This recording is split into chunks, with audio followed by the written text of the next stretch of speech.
नमस्कार, मी प्रभाकर लोंढे, खडतर प्रवास वर्तमानपत्राचा तथा खडतर प्रवास यूट्यूब चॅनलचा मुख्य संपादक। आज धाराशिव शहरामध्ये फार मोठ्या प्रमाणामध्ये काँग्रेस पार्टीनं आंदोलन छेडलेलं आहे।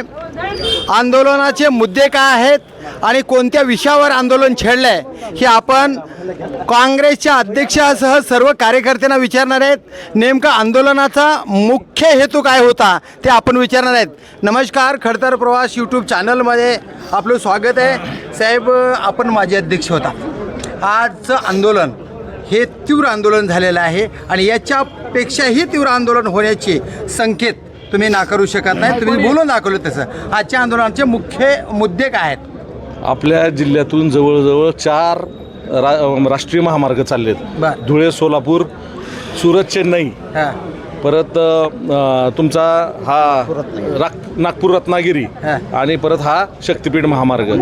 आज कोल्हापूरला कालच मोठं आंदोलन या ठिकाणी झालं। तेथील शेतकऱ्यांनी म्हणजे जीवावर उदार होऊन त्या ठिकाणी जेलभरो आंदोलनसुद्धा करणं म्हणजे ते मागं पुढं बघत नाही आहे। आज एवढे 4 महामार्गाची गरज आहे का? समांतर रस्ता असताना त्या ठिकाणी रत्नागिरी, नागपूरलाच जर शक्तिपीठ महामार्गाचं नाव दिलं तर फार मोठं या ठिकाणी ह्या शासनाचं आपण कौतुक करू। परंतु 25,000 हेक्टर जमीन आणि ह्या जिल्ह्यातल्या जवळजवळ 19 गावांना इफेक्ट होत आहे। त्यामध्ये कितीतरी हजारो हेक्टर जमीन चाललेली आहे आणि त्यामध्ये जर तुम्ही बघितलं तर 30,000 रुपये गुंठा भाव काढलेला आहे सुरत, चेन्नईला। त्याच्यावरून हे 50,000 काढतील, परंतु त्याच्यानं शेतकऱ्यांची फार मोठी नुकसान या ठिकाणी भविष्यात होणार आहे। भारताच्या पंतप्रधान जे आहेत नरेंद्र मोदी, हे आतापर्यंतच्या पंतप्रधानामध्ये अत्यंत चांगले पंतप्रधान आहेत म्हणून त्यांना पूर्ण जागतिक लोकांनी नावाजले अशा पद्धतीच्या बातम्या येतात। मला आपण त्या ह्याच्यापर्यंत बोलायचं नाही, परंतु ह्या पंतप्रधानांनी किंवा ह्या शासनानं 17 म्हणजे कितीतरी जपान सरकारकडनं ह्या सुरत, चेन्नईला 17 लाख कोटी रुपये कर्ज घेतलंय। आज आपल्याकडे पैसे नसताना हे कशासाठी उद्योग करायला लागलेत? आज शक्तिपीठ महामार्गाला सुद्धा कितीतरी कोटी कर्ज काढणार आहेत ते। मला वाटतंय की हे जनताचाच पैसा आहे। आज जनतेच्या पैशाने जनतेच्या ह्या लोकांना, शेतकऱ्यांना त्रास देण्याचं काम हे सरकार करत आहे। त्यामुळं आम्ही जिल्हा काँग्रेस कमिटीच्या वतीनं निषेध करत आहोत। ह्याच्या पुढील काळामध्ये सुद्धा आम्ही मोठे आंदोलन या ठिकाणी घेऊ। अध्यक्ष साहेब, नेमकं महाराष्ट्रातला पूर्ण शेतकरी सुखावलाय अशा पद्धतीचं भाजपाचं मत आहे, आपलं काय मत आहे? शेतकरी सुखावला आहे का दुखावला हे तुम्ही स्वतः बूम घेऊन प्रत्यक्ष शेतकऱ्याच्या बांधावर जावा, त्याचं उत्तर तुम्हाला मिळून जाईल।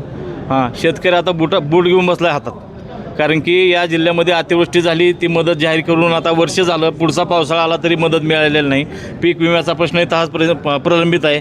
कांद्याचं वांदं होऊन बसलं तरीसुद्धा अजून त्या खरेदी केंद्राला त्यांच्या जागेला नाही। फक्त घोषणा आणि हजारो कोटीच्या घोषणा आणि पैशाचा पोच पडतात अशा घोषणा सांगतात। आजचं काय आंदोलन आहे? आंदोलनाचे मुख्य आज सगळ्यात महत्त्वाचं म्हणजे आत्ताची सरकारनं 2 लाख रुपयाप्रमाणे जी खोटी आणि फसवी कर्जमाफी जाहीर केली त्याचा निषेध नोंदवण्यासाठी आम्ही हे आंदोलन केलं। दुसरा विषय, या जिल्ह्यातून जो शक्तिपीठ मार्ग जातो आहे तो होऊ नये, तो रद्द झाला पाहिजे, याच्यासाठी जिल्हा काँग्रेस कमिटीच्या वतीने आम्ही ते आंदोलन केलं। आता ह्या आंदोलनाचा जर काही फायदा झाला नाही तर पुढचं आंदोलन कशा पद्धतीचं राहील? पुढचं आंदोलन या जिल्ह्याचे पालकमंत्री असतील, सत्ताधारी आमदार असतील, त्यांना आम्ही जिथं आहे तिथं त्या संदर्भात जा विचारू, कारण की आज सरकार त्यांचं आहे, हे प्रश्न सोडवण्याचं काम त्यांचं आहे।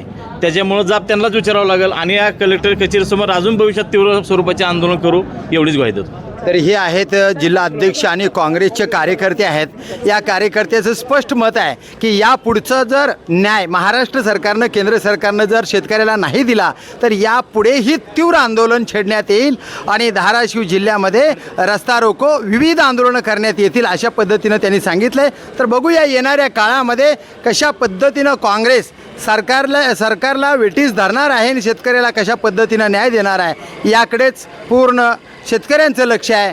तर पाहूया नेमकं येणाऱ्या काळात काय घडणार आहे तेच। मी प्रभाकर लोंढे, खडतर प्रवास वर्तमानपत्राचा तथा खडतर प्रवास यूट्यूब चॅनलचा मुख्य संपादक। या चॅनलला सबस्क्राईब करा, शेअर करा, लाईक करा, बेल आयकॉनचे बटन दाबा, आपले विचार कमेंट बॉक्समध्ये नोंद करा। धन्यवाद। धाराशिवकर, जय हिंद, जय महाराष्ट्र।